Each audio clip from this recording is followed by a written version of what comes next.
स्वागत है दोस्तों आपका हमारे यूट्यूब चैनल में। आज हम पढ़ने वाले हैं क्लास 12 का टॉपिक डिफरेंशिएशन। और डिफरेंशिएशन में आज हम बात करेंगे इन्वर्स ट्रिगो के बारे में, यानी इन्वर्स ट्रिग्नोमेट्रिक फंक्शन के बारे में कि इन्वर्स ट्रिग्नोमेट्रिक फंक्शंस को कैसे डिफरेंशिएट किया जाता है।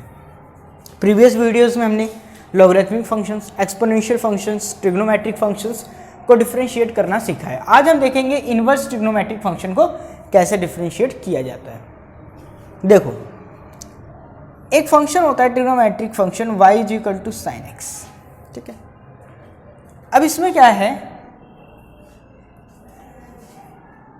ये x एक्सिस होती है हमारी और ये y एक्सिस, ठीक है। ये हमारा 90 डिग्री, ये 180, ये 270 और ये होता है हमारा 360, ठीक है, 360 डिग्री। इसको और एक्सटेंड करते हैं, ये प्लस एक्स एक्सिस, ठीक है। यहाँ पे वैल्यू हमारी होती है +1 और यहाँ वैल्यू होती है हमारी -1, ठीक है। अब क्या है, जब हम x की वैल्यू 0 रखते हैं तो y की वैल्यू भी 0 होती है। अगर x की वैल्यू 0 तो y की वैल्यू 0। जब हम साइन x की वैल्यू 90 रखते हैं तो y की वैल्यू 1 होती है। देखा, sine 0 y 0, sine 90 y +1, sine 180 रखेंगे तो ये वैल्यू कितनी होती है 0 y की। जब साइन 270 रखते हैं तो y की वैल्यू हमारी -1 आती है। जब 360 रखते हैं, साइन 360, तो y की वैल्यू कितनी आती है हमारी 0। तो ग्राफ कुछ इस तरीके से वेरी करता है, ठीक है, कुछ इस तरीके का ग्राफ होता है, ठीक है। इसकी जो x की डोमेन है, x की डोमेन वो -∞ से +∞ एंगल तक हो सकती है।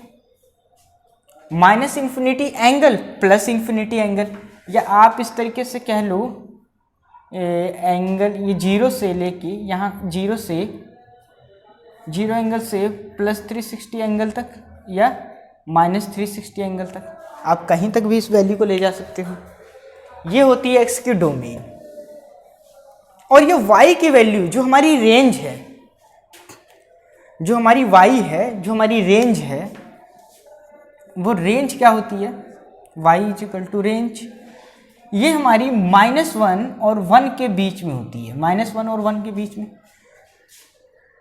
-1 और 1 के बीच में, -1 0 और 1 के बीच में, -1 0 और 1 के बीच में, या 0 मीन्स अल्टीमेट हम कह सकते हैं -1 और 1 के बीच में, ठीक है। ये जो y की वैल्यू देखो कैसे, कुछ भी हो जाए y की वैल्यू +1 और -1 से एक्स्ट्रा नहीं जा सकती, ठीक है। अब एक फंक्शन आता है हमारे पास y is equal to sine inverse x, sine inverse x। अब देखो, अगर हम इसको इधर की तरफ लेके जाते हैं तो ये बनेगा sine y is equal to x। अब देखो, अब y हमारे लिए एंगल हो गया, क्या, पहले x हमारे लिए एंगल था, अब y क्या है हमारे लिए एंगल।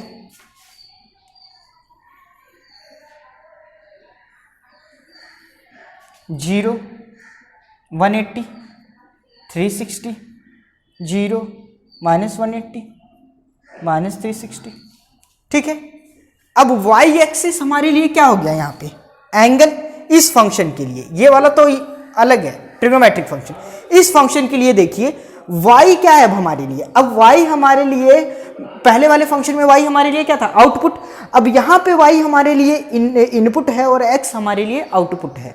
अब हमारा आउटपुट जो था, जो रेंज था पुराने वाले फंक्शन के लिए, जो पुराना फंक्शन था वो y था और उसकी वैल्यू कितनी आती थी -1 और 1 के बीच में। अब यहाँ पे x हमारा रेंज है, यानी आउटपुट है, इसकी वैल्यू क्या आएगी -1 और 1 के बीच में, -1 और 1 के बीच में, यानी x की वैल्यू हमारी -1 और 1 के बीच में ही रहेगी, या -1 रहेगी या तो 1 रहेगी, यह इनके बीच में रहेगी। और हमारी जो y की वैल्यू होगी, y का जो आउटपुट होगा वो माइनस इन्फिनिटी एंगल से लेके प्लस इन्फिनिटी एंगल तक कुछ भी हो सकता है।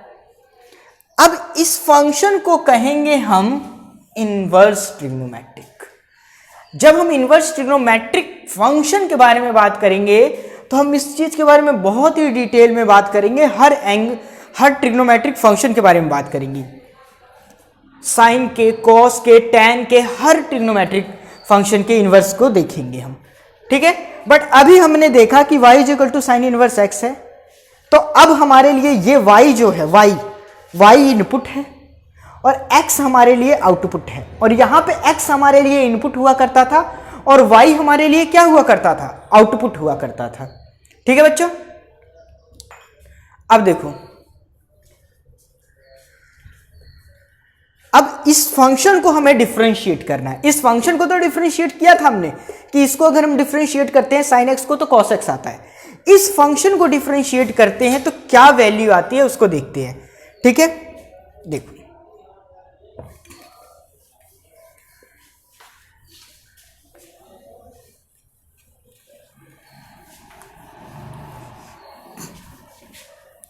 y is equal to sine inverse x, y is equal to sine inverse x।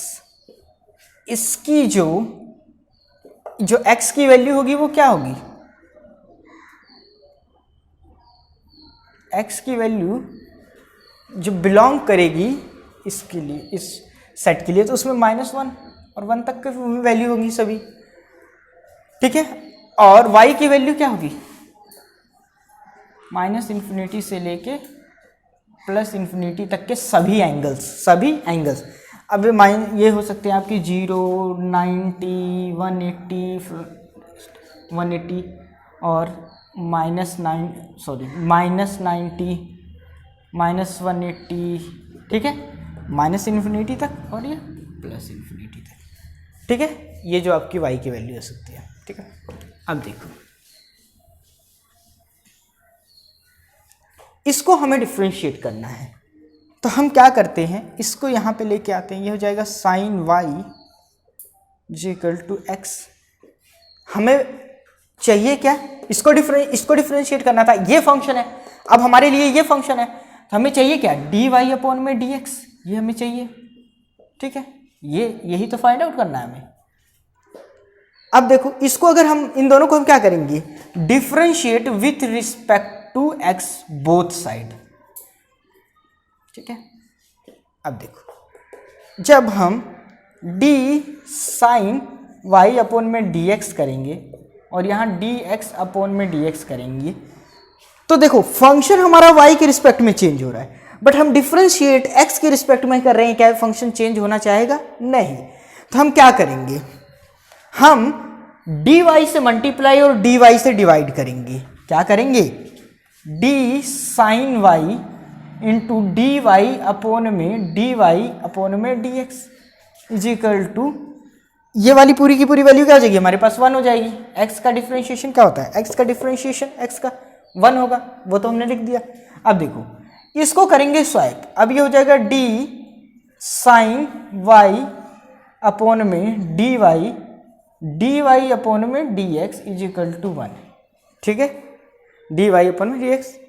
अब देखो, इसका डिफरेंशिएशन क्या होगा हमारे पास, साइन y अपॉन में dy, y के रिस्पेक्ट में फंक्शन चेंज हो रहा है और हम डिफरेंशिएट किसके रिस्पेक्ट में कर रहे हैं, y के, तो ये फंक्शन चेंज होना चाहेगा, तो ये क्या हो जाएगा, cos y dy अपॉन में dx इज इक्वल टू 1। और इसको हम लिख सकते हैं, हमें चाहिए क्या, dy अपॉन में dx, dy अपॉन में dx इज इक्वल टू, ये वैल्यू यहाँ नीचे चली जाएगी, 1 अपॉन में cos y, ठीक है बच्चों। तो dy अपॉन में dx का डिफरेंशिएशन हो गया 1 अपॉन में cos y, ठीक है। बट हमें तो चाहिए x के रिस्पेक्ट में, किसके रिस्पेक्ट में, x के रिस्पेक्ट में। तो हमने साइन y को क्या लेट कर रखा है, x, साइन y को लेट कर रखा है x। हमें मालूम है sine y square plus cos square y, sine square y plus cos square y equal to 1 होता है। 10th क्लास से पढ़ते हुए आ रहे हैं इस चीज को, तो हमारे लिए cos square minus sine square y, ठीक है, cos y is equal to under root 1 minus sine square y, ठीक है। इसको हम लिख सकते हैं डी वाई अपॉन में d x is equal to 1 upon में under root 1 minus sine square y. Cos y की वैल्यू क्या है हमारे पास, 1 अपॉन में कॉस वाई की वैल्यू है is equal to under root 1 minus sine square y. अब देखो हमें तो डिफरेंशिएशन x के रिस्पेक्ट में चाहिए, हम क्या करेंगे, क्योंकि फंक्शन देखो y चेंज हो रहा है x के रिस्पेक्ट में, तो हमें डिफरेंशिएशन भी तो x के रिस्पेक्ट में चाहिए, पर यहाँ वैल्यू देखो क्या है y, तो हम क्या करेंगे, इस y को चेंज करेंगे x में, किस में, x में। अब देखो sine y is equal to क्या है हमारे पास x, तो साइन स्क्वायर y क्या हो जाएगा, अगर हम sine y is equal to x है हमारे पास, तो हम sine y is equal to x, अगर हम स्क्वायरिंग बोथ साइड करेंगे तो ये क्या हो जाएगा, sine square y is equal to x square, sine square y is equal to क्या हो जाएगा एक्स स्क्वायर। तो डी वाई अपॉन में d x is equal to 1 upon में under root 1 minus sine square की वैल्यू क्या निकाली हमने, एक्स स्क्वायर। ये होगा डिफरेंशिएशन, ये होगा डिफरेंशिएशन इस साइन इनवर्स x का, ठीक है बच्चों। आज हमने डिराइव किया है कि inverse trigonometric function sine inverse x का डेरिवेटिव क्या होता है। ये वैल्यू हमने निकाल ली कि साइन इनवर्स x का डेरिवेटिव क्या है, 1 अपॉन में under root 1 minus x square. इसी तरीके से हम कॉस को भी कर सकते हैं, इसी तरीके से हम टैन को, कॉट को, सेक को, कोसेक को, जितने भी ट्रिग्नोमेट्रिक फंक्शंस हैं उन सबको हम इस तरीके से डिराइव कर सकते हैं। अब हम नेक्स्ट वीडियो में इनके क्वेश्चंस को करेंगे, तब तक के लिए धन्यवाद।